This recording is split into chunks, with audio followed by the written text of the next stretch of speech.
Breaking news, guys. Breaking news.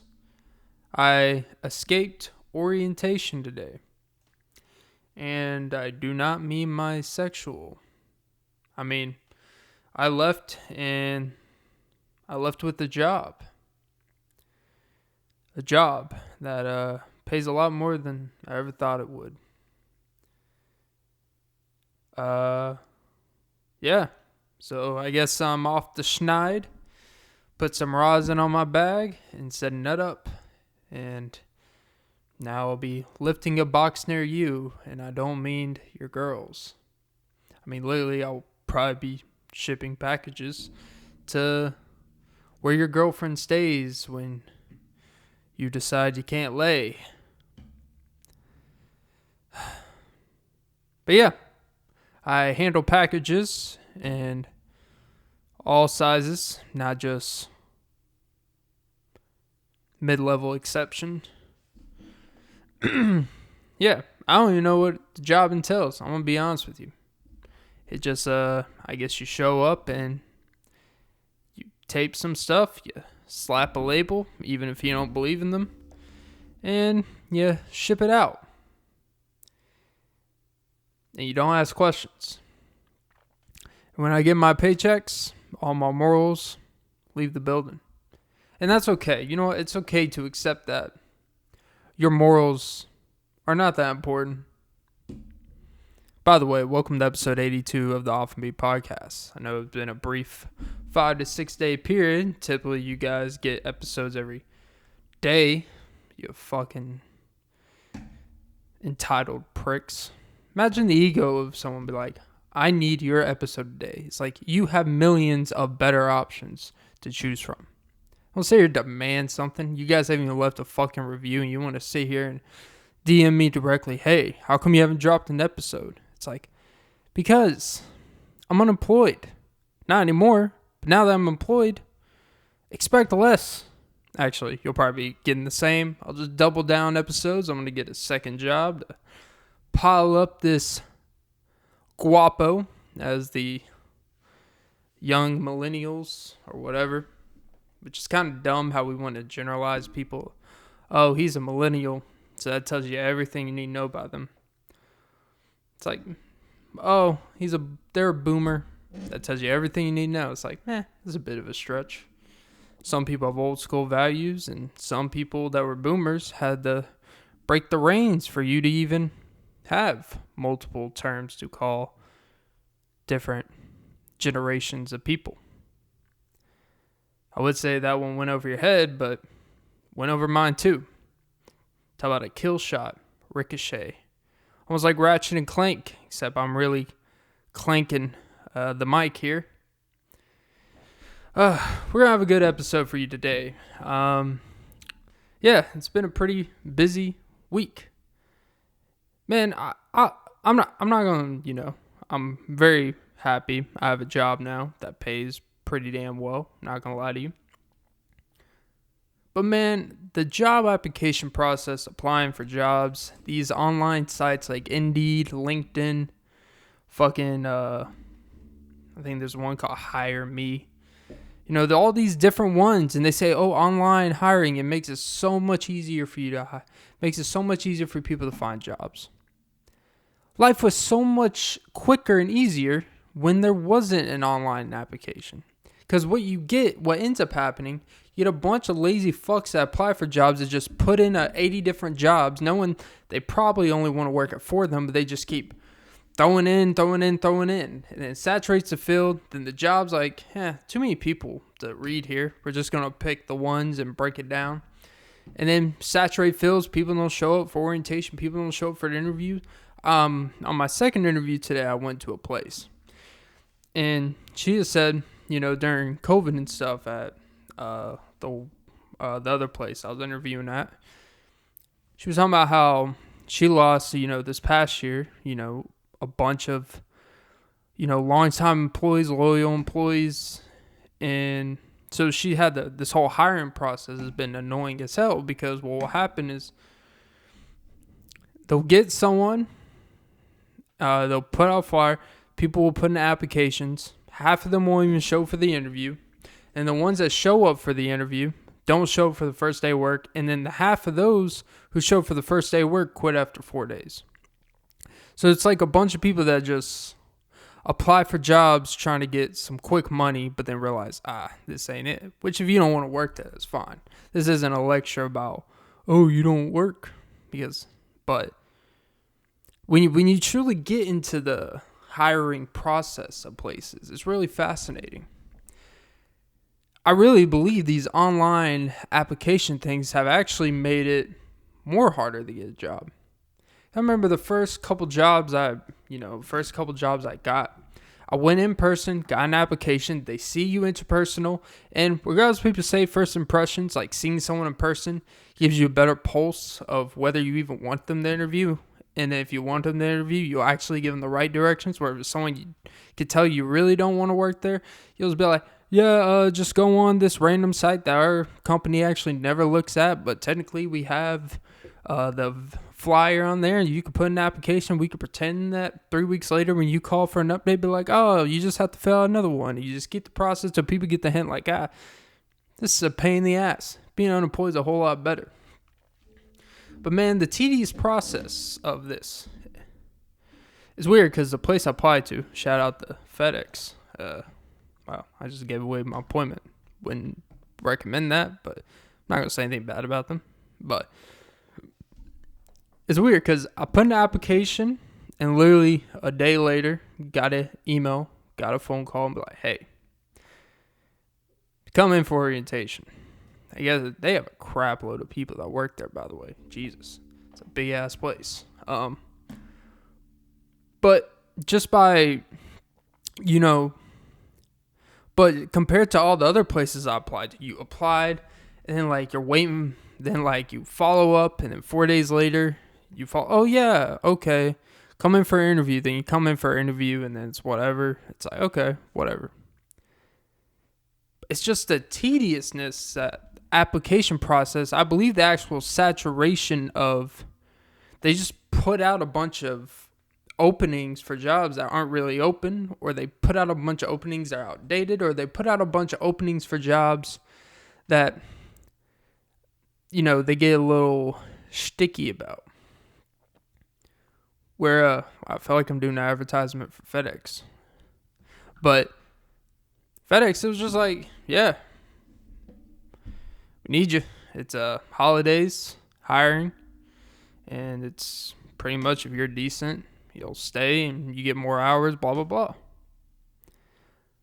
But this whole process has taught me a lot about how fucking annoying applying for jobs are. And the worst part, God forbid if I was actually qualified for something that required, I don't know, a skill set, in terms of like a scientist or microbiology or all these fucking extreme, technical, extreme, cognitive amount of process that you have to learn. God forbid. Because, man, from what I know, those are even bigger pain in the asses. Because they're more strict. They're trying to hire they're trying to have the most qualified people do the most amount of work. They burn out, and then they just replace them with another. Like, man, we're back in the day. I don't know if you ever talked to your kinfolk or your fellow older elderly. They always talk about, back in the day, you could quit your job till your boss suck your dick. You go next door. Don't even have to feel like, hey, you hiring? Like, yeah, get back here, you little fucker. And you would get back there and start cutting salami. Like, it's like back in the day, it was literally like 2 hours later, you could just start at the job. Now, granted, it's probably good they actually do background checks. It's probably good nowadays that they actually, put a little thought process who you wouldn't just allow, any person you saw at Jersey Mike's into your house and be like, you know what? Just sit here and let's watch a game together. It's like, I don't know if you saw him there petting an alpaca. Might raise a couple eyebrows before you wink them inside, because they may get another type of Wink. But I don't know. This whole process has been humbling. It's been nice. It's been nice to actually get a job that potentially has dental benefits. It's been nice to actually get a job that,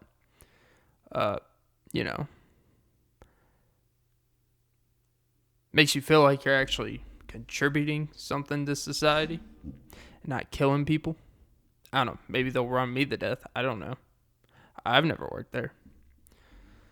But, it's a great time. But anyways, let's move past it. Let's plow right through. Like in Minnesota. Except Captain Kirk, I don't need a cousin. Because Dalvin Cook beat her up. Wow, that's not funny at all. But chances are she was probably abusive to him. Moral of the story is, don't be like DaBaby and DaniLeigh. Or is it DaniLeigh? DaniLeigh. Where it's pretty ironic in the video. I didn't watch it. I don't really care for their, but I saw like the first minute video. Just the sentence of someone being like, how dare you? Literally, these words came out. Wow, you had to call the police to kick me out of your house. It's like, do you hear yourself?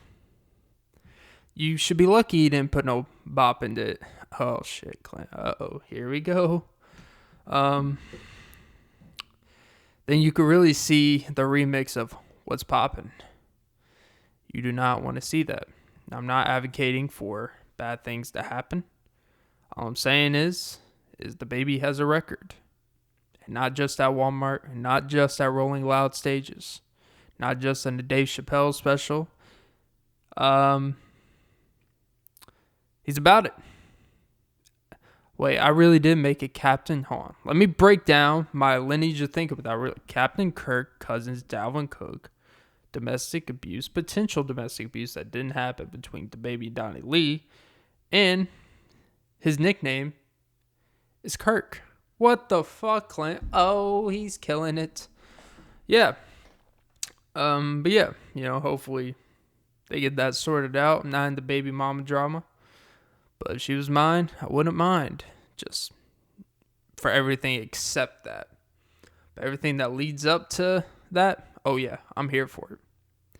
Like, it's got to be a little bit of a great feeling to be like, a little toxicity at home is not the worst thing. I think having too stable of a home is a little bit, it's not really productive. It doesn't really teach you anything. It's actually counterproductive. You learn how to counter punches. But yeah, there is something to be said that too much stability is actually bad for you. Too much discipline, too much of a straight arrow type of person, too much of a tightrope walking on it. It's not the greatest thing because you don't really learn about faults. You don't really see the example of what's wrong. There's nothing wrong with seeing your mother throw the Rachel Ray orange saucepan at your dad. Nothing wrong with that. Especially, look, it's leftover grease. The grease has cooled down. She's not burning him. She's not going to make him Freddy Krueger. She's not going to make him like Harvey Dent in The Dark Knight. Well, he's not just The Dark Knight, but the imagery. Like, you know what? She at least let it cool down, but it sends a message. Like, hey, next time, this oil is going to be hot. And I don't mean the oil you put on your face when you're bathing at the beach. Because not what you're looking for. Instead of a beach. But, towel. There's a thing about towels that are fascinating to me. Isn't it crazy how we have this long piece of cloth that's like the length of a twin bed blanket set, but it's got the width of something that only a 3-year-old could wrap themselves around. And we're just like, you know what? Why is that the design symmetrical we've decided to dry our bodies off? Why can't it be the size of a queen blanket set? Why can't it be the size of a big quilt? It's just a long, narrow thing for us to scrub our bumpy balls in, for us to get behind the neck, for us to make sure we're really scrubbing deep into our head. Sell some blue, baby. Sell some blue. It's about being into the blue without the Baywatch scenes. Because if Bay is watching, I'm not even going to make the next pun remark because I did not see the Baywatch movie with The Rock and Zac Efron. All I say is, stay jacked, buds. Stay jacked. But yeah. Why? So, let's say you have your wife who sets up the shower for you, and you're about to shower together. Well, it doesn't have to be your wife. It could be your Kirk cousin, or it could just be your girlfriend. However you want to skip the rock. But let's say she's keeping the fire ignited, right? So it's like 8 a.m. She goes in the bathroom. She turns the knob. You see the steam, but you're like, you know what? I can handle it. Even with my low self-esteem, I can deal with the steam. But she's in the shower. Maybe you want to go in and rub some shoulders. Nothing crazy, because you're a grown adult who doesn't objectify the woman when you're naked in the shower together. You just want to rub her shoulders. Maybe bathe her hair. You wouldn't touch or entice or possibly inflict or indent into anything else. So you pull back the curtain. You take half a step in, and the hot water is touching your inner thigh and it's touching your forearms. And you're like, on the thighs and forearms, you could deal with some heat. And even on the back, you can handle it. A little bit. But once it gets on the neck, once it gets on your fingertips, once it starts letting the lava go down your body before you erupt and can't handle the heat, then you know what? You take your foot out. And when she said, "What's wrong? Is it too hot?" I guess you just throw in the towel.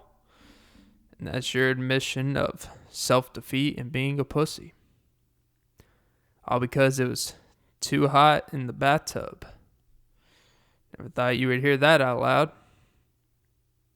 But maybe if you threw a frying pan at her, Rachel Ray Orange,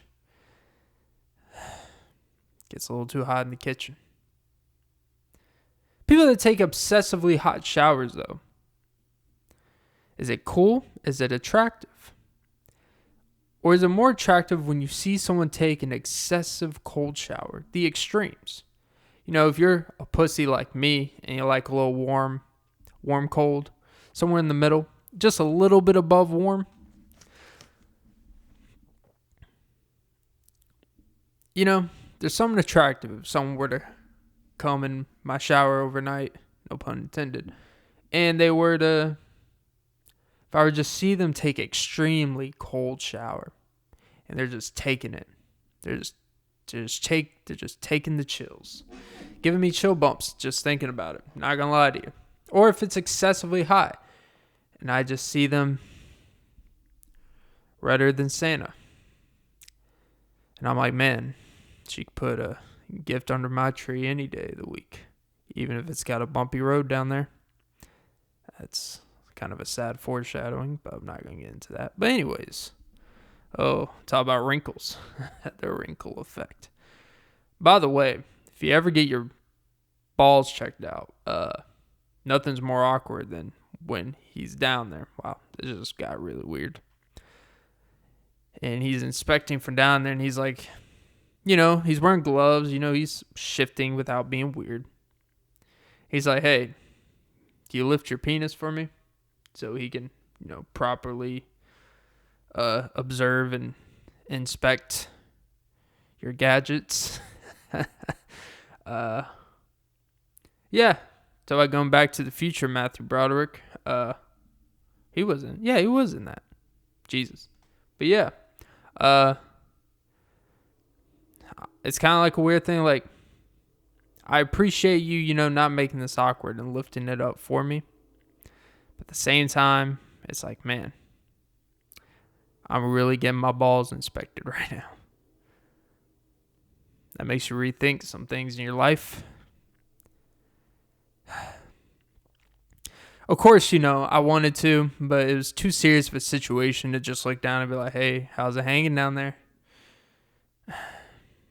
Because, when someone's messing with your balls, you probably don't want to make jokes about their compromising position because it may make you regret the fact that you made jokes about their compromising position. Luckily, he was wearing a mask, just in case. Never know. I've seen enough videos. You never know where these things can go. But it need conversion therapy after. Anyways. But it would be extremely attractive if I just walked into my shower and some randomly semi-attractive girl was taking an extreme hot or extreme cold shower. Look, I'll toughen up to, impress the ladies, but I can only press for a little bit. The truth will always come out. It's like my philosophy. You can lie at first. I wouldn't say lie, but you can fib the truth. You can show off your quote-unquote most impressive qualities and avoid all your downfalls, or you can over-exaggerate you're this. You can pretend you're this type of dude and all this shit. But over time, the truth will come out, and then when the truth comes out, they're going to get, drier than my bed sheets. But the truth will always come out, whether you could disguise it for 3 months, 3 years, 10 years. The truth will gradually come out. It may all come out at once. It may just be a whoa. Or it may just be a gradual build. Like, I noticed some. That's weird. That doesn't fit what you told me. And then guess what? You're a fucking liar. And you did nothing wrong. You just thought you were doing the right thing.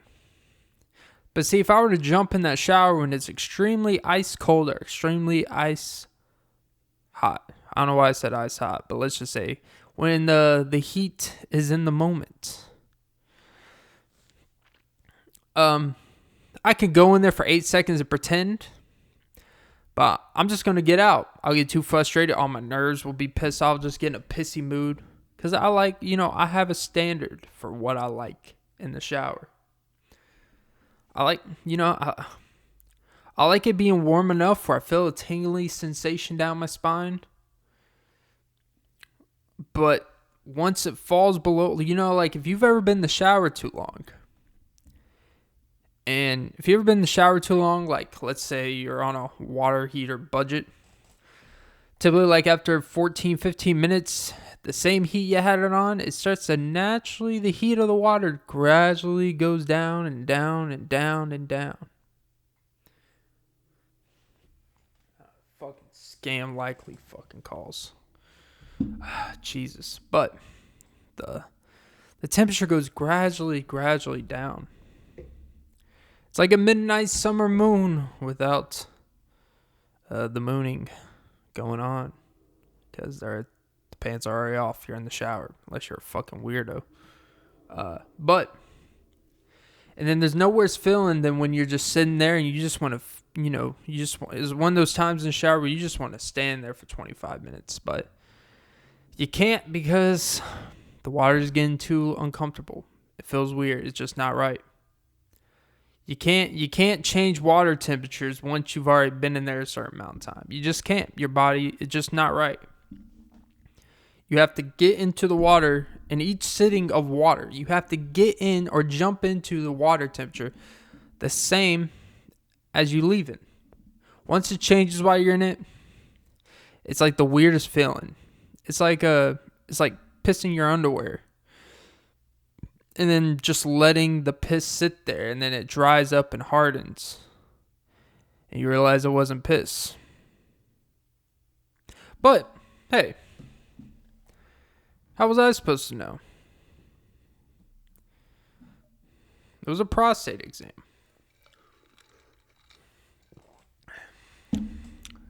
Doctor-patient confidentiality. It's amazing what that can do for you, even when you put it all out on a podcast, even though I've never gotten my prostate examined. But I would only assume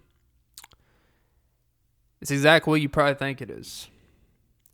You're probably too afraid to admit it not necessarily feels good, but this is something. I would only assume. I've never had my prostate checked out. I've never even tried out the process of having my prostate checked out. But apparently it's an important thing. Colonoscopy, you gotta get it cleaned out, sprayed. Spray and pray. Talk about excess fluid. I look like changing oil.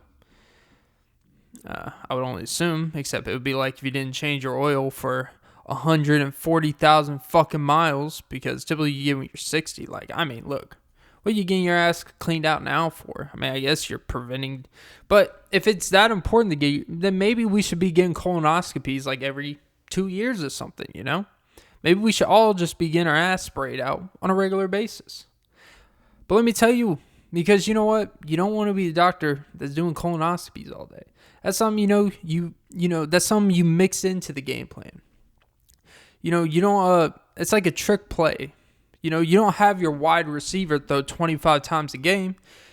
You throw one on a trick play. You throw two, maybe if you're feeling it. That's not that's not a focal part of the game plan. You do that to catch them off guard. You do it to keep the defense honest. And as a doctor, if you're doing it every 2 years, it's like, all right, how serious is this?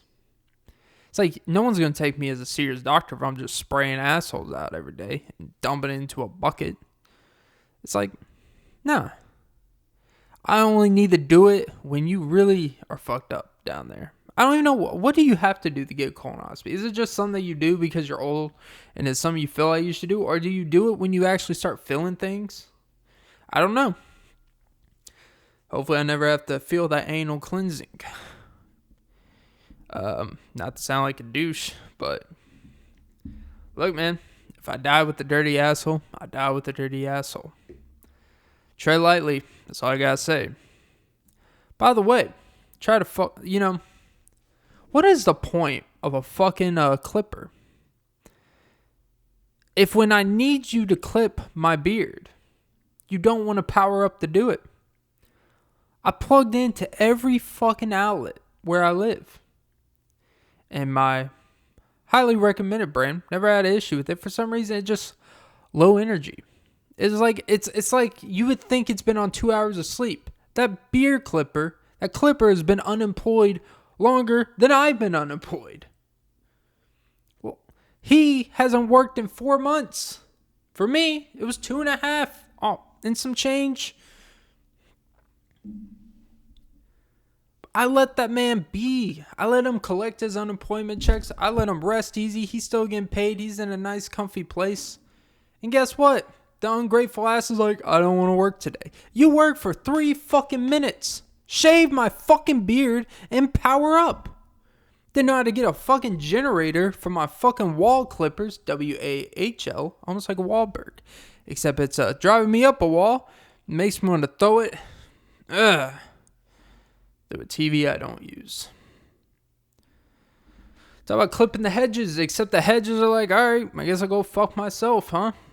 That's what my beard was. I wanted to I didn't dress up for my interviews today because I don't really have anything worth dressing up that fits right now. Don't ask why stuff doesn't fit. I didn't ask you. If I'm telling you it doesn't fit, and accept that it doesn't fit, alright? Now your question doesn't fit to ask me what fits me. Could you imagine if I asked you, why doesn't stuff fit you? You'd be like, oh my god. It's like, just accept the fact that my stuff doesn't fit.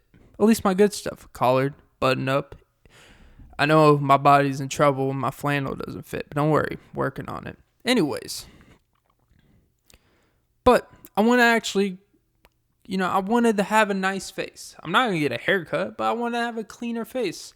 Not completely, leave a little stubble. Don't want to look like a, premature twink going in there. But hey. I wanted to, show face. They wouldn't know what it looked like. I mean, they make you wear a mask in there anyway, so didn't really hear nothing. But, well, they didn't hear me or nothing, but.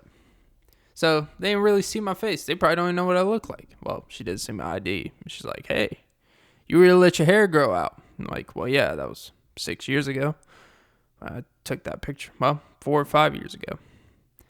And that's not the only thing that's grown out, if you get my drift. I'm talking about my bank account. Actually, it's more like drawn out right now. Unemployment will do that to you. But you know what? I had pride. I didn't take no unemployment checks. Nothing wrong with people that do. But I knew mine was by choice. And I didn't capitalize on the system. And I was also afraid if I took unemployment checks, it would probably, down the road when I do my taxes, it was probably they were going to differentiate that. And I'm like, I don't want to take that risk. So you know what I didn't do? I didn't collect unemployment. Even though I probably should have. Would have made life a little bit easier.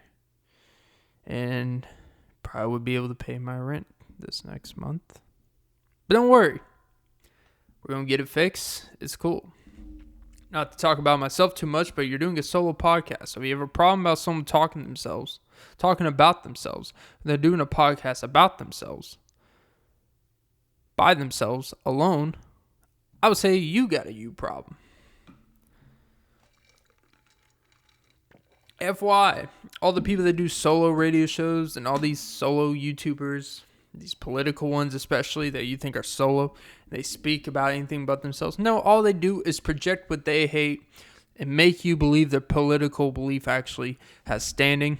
I'm not going to name names, but you could do the fucking math. Stephen fucking Crowder. These Charlie Kirks motherfuckers. Charlie Kirk literally looks like a fucking backyard baseball character. If you guys ever play a video game, Backyard Baseball, it's like the little kids with the bobbleheads and they're back there. You have like A-Rod that looks like a 9-year-old freaking, what's that fucking character? Ness. The Backyard Baseball characters look like fucking Ness and Link off the Wii. And Wii, that was a fun game. But you gotta be careful of these. Just because these people have followers and subscribing, you also gotta be careful to think like, oh, these dudes automatically know what they're talking about. You can definitely tell with how they talk about things, and you can hear more than ever when you hear people talk about the Kyle Rittenhouse thing. I'm not gonna talk about it because I think the situation speaks for itself in the sense of if you want to sit there and try to defend someone and say it has to do with Second Amendment, it's like the dude is carrying an automatic weapon around. You can say whatever. You're going down the street unsolicitedly carrying an automatic weapon. All right. If you want to sit here and try to look at all these different angles except for what it is, do your thing. I don't give a fuck to talk about it. I just got hired. I'm okay with that. I'm not going to talk about things, not that they even know this exists. And that's cool. Let's keep it that way, guys. Let's keep it that way. But, look, the situation speaks for itself. It's a dude carrying around pretty much a semi-automatic weapon. Just look at the gun. And then, of course, people are going to focus on what's happening in the trial. Sounds like the white version of OJ. Like when OJ got released, everyone knew. But there was this thing where people felt like they had to defend OJ because of the race relation aspect. So when he was freed, people tried to justify, say, well, this is a good thing, blah, blah. They try to justify it. And people are going to do the same thing with Kyle Rittenhouse, except it's going to be reversed. It's just white people essentially being like, oh, and they try to make it something it's not. It's like, all right, man, let's break it down. On camera, dudes carrying semi-automatic weapons. I don't know what to tell you. It speaks for itself. And if you want to play that game, reverse the roles of race. Wouldn't even be a trial. Wouldn't even be a conversation. We know what would happen. It's not about this. I'm not talking about it in the prism of just race, but for the people that want to talk about this and play sympathy for him, they're the same ones that would always be like, well, if you reverse the... Yeah, you know what? Let's do that for this situation. You tell me how that works out. Let me tell you, it wouldn't be impartial judge. People want to talk about the prosecutor being incompetent. They may be incompetent, but it's pretty clear there's a bias with the judge as well. So really, the case should be thrown out and retried just because it's pretty obvious what the judge wants to happen. And it's pretty clear. And people will protect bad decision making as long as it somehow protects a specific law or a specific belief they believe in. They will protect egregious bad decision making no matter what. And that's what this is. But you know what? I'm going to shut up. I'm going to shut the fuck up, actually, and go fuck myself in the meantime. And I'm going to spray away from that. All right. We're coming down the pipeline. We got 36 minutes, so we're going to go on a 4-minute spree of... All right. So, she pulls out the cashier, pulls out a 20. I say, hey, you can get 20 of this. She's like, 20 of what? I say, $20 more because I don't have anything of 20 to offer. She's like, oh, let me see what I can do for you. You want a cashier's check? I'm like, it would cost actually a quarter of the whole transaction if I get a cashier's check. But the cashiers actually never check. Wow, that was not a great payoff. But you know what does pay off? Loans. Except they don't. I actually did a deep dive on my car payment. And when I looked at the interest I was paying every month and I looked at principal loan, let's just say doesn't fit my principles because damn, that shit sucks. The one, it's nice to have a car that you don't have to worry about for the most part as long as you're not driving a shitload like I have. Nice to know you have a quality car that at least will last a while. At the same time, there's a price to pay. Everything comes back full circle. Now the question is, will the sprinter outrun the marathoner?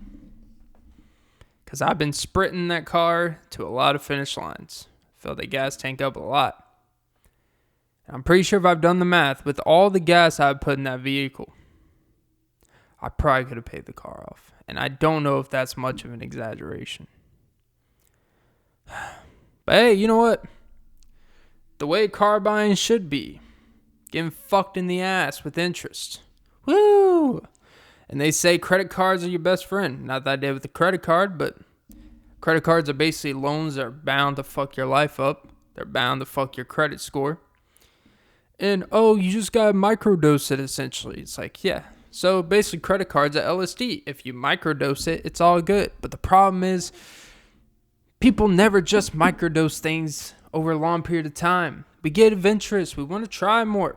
We want to see what it's like. We want to feel a little bit more than that microdosing. And then that's when you have... that situation where I think it was a comedian girl and like a bunch of other comedians, and she did Molly and LSD and I believe coke. They did a bunch of drugs, but the main thing that killed them was the fentanyl and one of the drugs. And I'm pretty sure if they would have microdosed it, right, would have been fine. But guess what? When people when you've already opened the rabbit's box, you don't know how many rabbits are going to be in that box, man. And rabbits don't, not all rabbits are nice, man. I know we make koalas, we make rabbits, we make foxes nice because our foxes have the cutest laugh. But let me tell you, they will fuck you up and give you rabies. Just speaking from a distant personal experience. I did see a fox bite someone one time. And let's just say he did not care what did the fox say because it bit his fucking calf off. That's not funny, but it kind of is. He survived. He's fine. He's fine. I think so. But you know what? Even if he's not, sounds like a personal problem. But anyways, That's the thing. Credit cards and LSD and drugs of those nature, where if you microdose it, it's safe. You get all the effects with all the potential crazy damages and hangovers and all that shit possibly fucking up. This isn't an anti-drug thing. What I am saying is we do gotta be careful when we're just microdose. If you're microdosing every day, you might as well just fucking do it. Because that shit builds up. It's like drinking a shot of alcohol a day. A shot of whiskey every day. You know what? It's not going to kill you. And for some people, it's actually beneficial. Did you know that taking shots of whiskey before you work out will actually help your workout because it helps calm the nervous system in a lot of ways. It helps you relax. You're not tense, which means your heartbeat will actually be a little bit more stable, which means you can do longer workouts, more strenuous. But let me tell you, you do a shot for 9 months straight. It's going to be some effects, man. And chances are, I'm going to say probably after a couple months, I need 2 shots. Trust me. Take it from a guy who once did 4 scoops of pre-workout. Worst decision, well, not the worst, but it's top 18 of my life. I did so much, and I was so jacked for like 2.5 sets. And I literally had to sit down because my elbows and my forearms were shaking and shaking. I literally had to sit down and do nothing. I couldn't even drive home. I sat there and my whole body, my stomach was sick. It was self-inflicted. But you know what happened? I started doing pre-workout every day. 1 scoop. Let me do 1.5. I'm a little tired, got off work late. I need a little boost. I'm going to do a little extra today. Then you're like, fuck it, I'm going to do 2. Okay, it's a little, pushing the limit there. If I just do the water, the Resolute, it'll be fine. But guess what? You're like, fuck it. I'm going to do 4. I want to do 3 workouts today. Number of pre-scoop workouts doesn't equate to more work, by the way. It will actually probably end up equating to less. Because your heartbeat is going to be beating more than Dalvin Cook's wife's face. Anyways. But yeah. We got to be careful with this microdosing culture. Have fun. Do your thing. But would you tell someone with a credit card, just do your thing? I don't think so. I wouldn't.